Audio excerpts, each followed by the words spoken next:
Bismillahirrahmanirrahim. Assalamualaikum warahmatullahi wabarakatuh. Alhamdulillahirrabbilalamin. Allahumma sholli ala Muhammad wa ala ali Muhammad.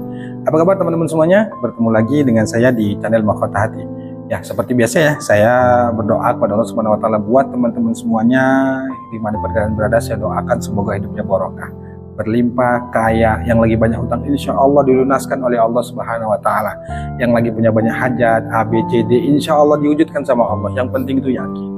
Kita punya keinginan apapun, berdoalah kepada Allah. Pingin hutang lunas, berdoa kepada Allah. Pingin apapun, berdoa sama Allah. Yang penting yakin, yang penting sabar, yang penting istiqomah. Insya Allah pasti dikabulkan sama Allah. Karena tidak ada yang bisa memberikan apapun di dunia ini kecuali Allah. Maka terus meminta kepada Allah, terus datang kepada Allah ya. Insya Allah hidup kita barokah.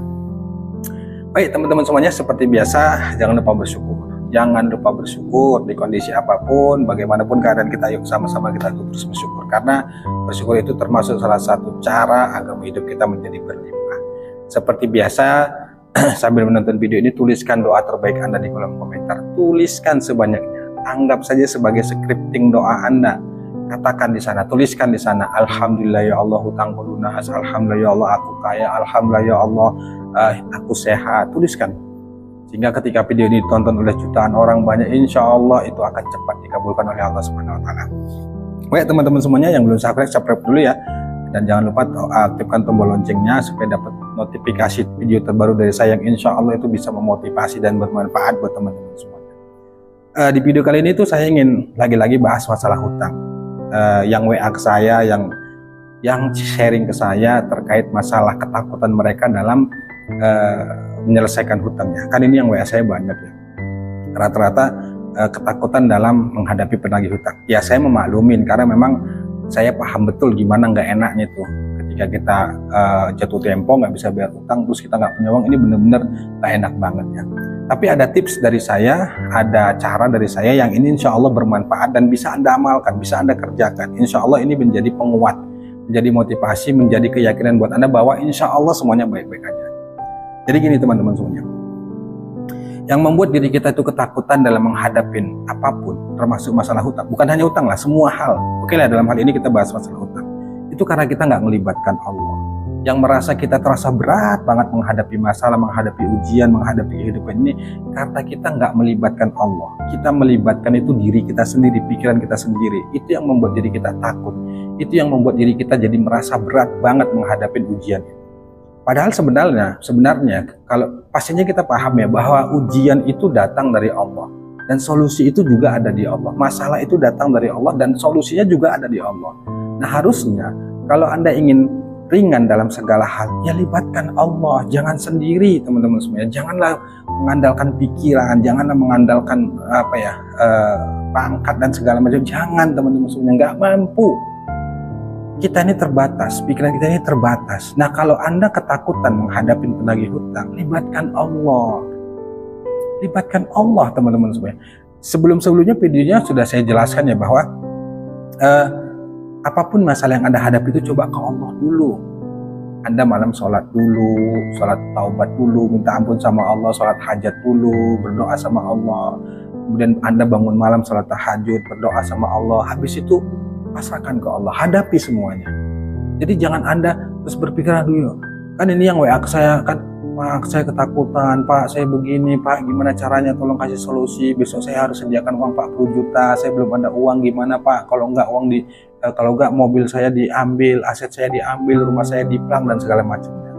Ya memang benar, saya memaklumi dan saya tahu pasti kita panik, pasti kita takut, pasti kita cemas. Tapi nggak ada cara lain teman-teman semuanya, kita harus menghadapi itu.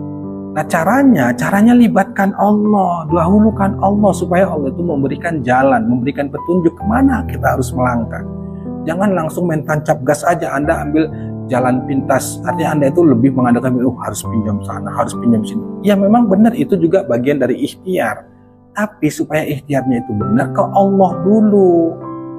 Yang diamalkan apa? Banyak teman-teman sebenarnya kalau amalan, aduh Masya Allah luar biasa banyak, bisa sholawat, bisa wah banyak lah pokoknya. Yang penting itu ke Allah dulu deh. Berdoa dulu sama Allah, datang dulu sama Allah, cerita sama Allah, ngomong sama Allah, ya Allah besok harus bayar utang, gak punya uang ya Allah, besok harus sediakan 50 juta untuk bayar, kalau enggak rumah diplang, gimana ya Allah, tolong ya Allah, hamba tahu ini salah hamba ya Allah, tolong ya Allah, gimana. Harusnya begitu. Habis itu sudah selesai, pasrahkan ke Allah, udah hadapin. Anda mau berikhtiar silakan, monggo. Yang penting langkah kita itu udah benar, yang penting itu ke Allah dulu. Secara pengalaman ya, insya Allah kalau kita mendahulukan Allah ini ya, insya Allah pasti ada jalan. Nah jalannya itu, atau yang biasa kita sebut dengan keajaiban itu, nggak harus sesuai apa yang kita pikirkan. Kita berpikir, kita berdoa sama Allah, terus besok ada uang 50 juta kita bayarkan. Nggak seperti itu. Pertolongan Allah itu banyak caranya. Bisa jadi orang yang kita nggak ketemu orangnya, atau orang yang nggak datang menemui kita, atau yang tadinya penagihnya galak akhirnya lembut, itu kan termasuk pertolongan sama Allah. Cuma kadang-kadang kita terlalu ambisi untuk supaya keinginan itu sesuai dengan apa yang kita harapkan. Itu nggak bisa. Tugas kita itu nggak bisa sampai ke sana. Tugas kita itu hanya berdoa, memohon kepada Allah, dan berbaik sangka. Selebihnya itu urusan Allah.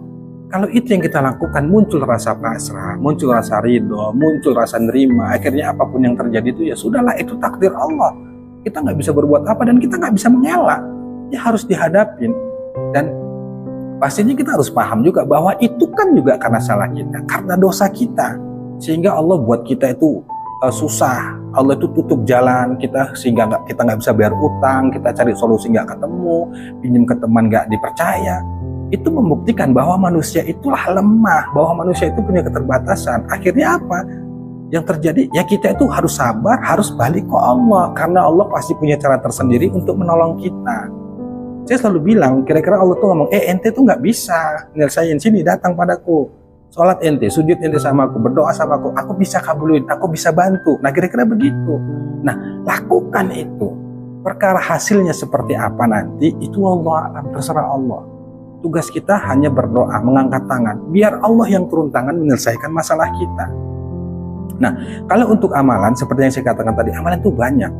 Saran saya, banyak istighfar.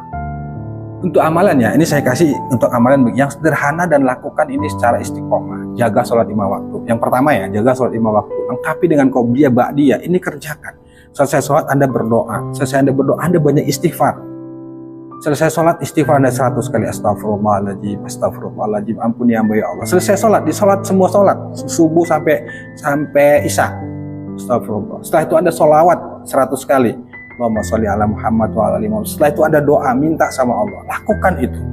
Kemudian Anda sholat duha. Usahakan sholat duha deh. 2 rakaat aja boleh. Yang penting rutin. Baca tuh doa selesai sholat duha. Allahumma innad duha'a duha'uka wal baha'a bahu, dan seterusnya. Baca. Doa. Kemudian malam hari sholat hajat. Sholat hajat, minta pertolongan sama Allah. Jam berapa? Bebas. Anda mengerjakannya selesai isya, kalau selesai maghrib, atau di akhir malam, jam-jam tahajud, monggo. Yang penting berdoa sama Allah. Atau yang lebih simpelnya Anda sholat taubat dulu, minta ampun dulu sama Allah. Kemudian Anda sholat hajat 2 rakaat. Sholat taubat juga 2 rakaat, sholat hajat 2 rakaat. Kemudian sholat tahajud juga yang simpel aja dulu, yang sikit aja dulu 2 rakaat. Kemudian tutup dengan sholat witir. Selesai itu Anda nunggu sholat subuh. Malam hari ya, di akhir-akhir malam Anda banyak istighfar, minta ampun sama Allah, berdoa sama Allah, minta petunjuk sama Allah. Sudah sampai di situ. Selebihnya sudah pasrahkan semua sama Allah, hadapin semua apapun yang terjadi. Itu kalau untuk amalan yang sederhana. Tapi kalau memang mau untuk lebih detailnya, ada lagi supaya tertata. Ada caranya teman-teman semuanya. Itu ada di kelas online. Ini kan channel saya yang kedua ya, channel di Mahkota itu tuh ada. Anda kalau mau tahu dia yang terterapi, sudah daftar kelas online di Mahkota Hati, klik aja di di YouTube itu channel saya ada Mahkota Hati, itu punya saya. Di sana saya tampilin nomor handphone, hubungi saya mau daftar kelas online, monggo daftar kelas online. Di sana saya pandu Anda, saya kasih panduan riyadhah, saya kasih amalan-amalan yang itu insya Allah Anda amalkan secara tertata lah gitu teman-teman. Tapi kalau Anda belum, ya udah lakukan itu, amalkan. Jaga sholat, banyakin istighfar, banyakin sholawat, sholat sunat, sholat hajat, sholat taubat, sholat tahajud, kerjakan. Tidak perlu ada tambah baca Quran, belum lagi 4 surah ya, Al-Waqi'ah, Yasin, dan lain sebagainya. Itu juga kita bahas di kelas online itu. Nah, maka dari itu teman-teman semuanya, ayo libatkan Allah. Libatkan Allah di hal kecil apapun, libatkan Allah. Paling tidak ya, dalam hati itu selalulah panggil Allah. Ya Allah gimana nih, ya Allah gimana, banyak istighfar. Saya itu selalu begitu ya, kalau kira-kira ada sesuatu hal yang nggak saya suka, terus yang merasa hati saya itu usik, hati saya itu bingung, ya udah saya terus dalam hati tuh, ya udah ya Allah, ini semua karena takdirmu, hamba ikhlas sama ridho ya Allah, insya Allah kebaikan. Saya begitu aja, udah saya jalani, saya hadapin aja, udah Bismillah. Nah jadi Anda pun harus gitu. Yang membuat Anda ketakutan itu karena Anda nggak melibatkan Allah. Libatkan Allah, libatkan Allah teman-teman semuanya. Apapun hasil insya Allah pasti ditolong, karena Allah itu maha menolong. Kalau nggak ke Allah kita mau kemana lagi? Ini dunia, dunianya Allah, miliknya Allah. Allah semua yang menggenggam, Allah semua yang menghendaki. Dan lagi-lagi saya katakan, semuanya keterpurukan hidup kita itu, sulitnya rezeki kita itu karena dosa kita, nggak ada yang lain. Memang asli karena dosa kita. Udah minta ampun aja sama Allah. Banyak minta ampun sama Allah, banyak istighfar, benar-benar kita mohon, kita akuin dengan segala dan dari hati kita yang paling dalam bahwa semua ini karena kelalaian kita, karena salah kita, karena dosa kita semuanya, hingga akhirnya Allah itu memberi ujian yang tujuannya itu untuk menyadarkan kita.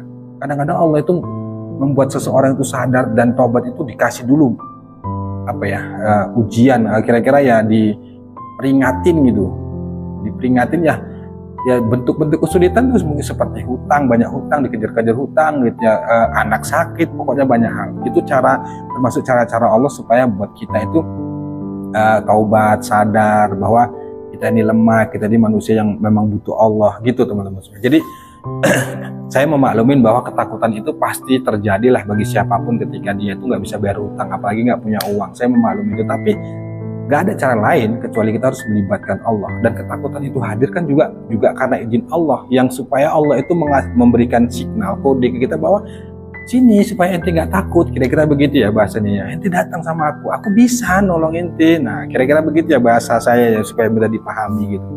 Nah udah, datang ke Allah, minta pertolongan sama Allah, mohon sama Allah, minta bimbingan, minta petunjuk, pasti dikasih jalannya teman. Gak mungkin enggak.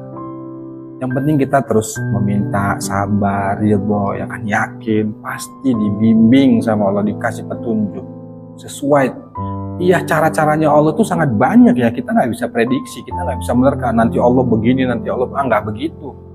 Urusannya urusan Allah aja, yang penting urusan kita tuh sebagai hambanya ya sudah, lakukan ibadah yang bagus, berdoa yang yakin, kemudian lakukan kebaikan, jangan menyakitin orang, terus nggak putus asa ya, nggak putus asa, dan kita berusaha untuk berbaik sangka sama Allah. Insya Allah pasti pertolongan Allah itu datang dengan cara yang tak terduga-duga. Bagaimana caranya itu terserah Allah. Cara Allah itu banyak, ada ribuan cara Allah itu menolong hambanya, dan banyak contoh-contoh saudara-saudara kita sana yang mereka sudah merasakan keajaiban itu, pertolongan Allah itu hadir dengan cara yang tak terduga. Ya termasuk saya juga banyak banget pertolongan Allah tuh yang saya tuh nggak menyangka, kok bisa begini ya. Itulah Allah yang maha kuasa, itulah dahsyatnya kuasanya Allah itu untuk memberikan pertolongan kepada hambanya yang dia datang kepadanya, yang minta kepadanya. Nah kita pun bisa begitu, minta kepada Allah, berdoa kepada Allah, ibadahnya dijaga, ya kita berusaha untuk tidak mengeluh, menikmatin semuanya gitu. Jadi itu teman-teman semua. Jadi sekali lagi saya sarankan, ayo balik ke Allah, minta ke Allah, insya Allah hidup kita tuh berkah, berlimpah. Insya Allah teman-teman semua pasti hidup kita bahagia. Wallahu a'lam bishawab. Wassalamualaikum warahmatullahi wabarakatuh.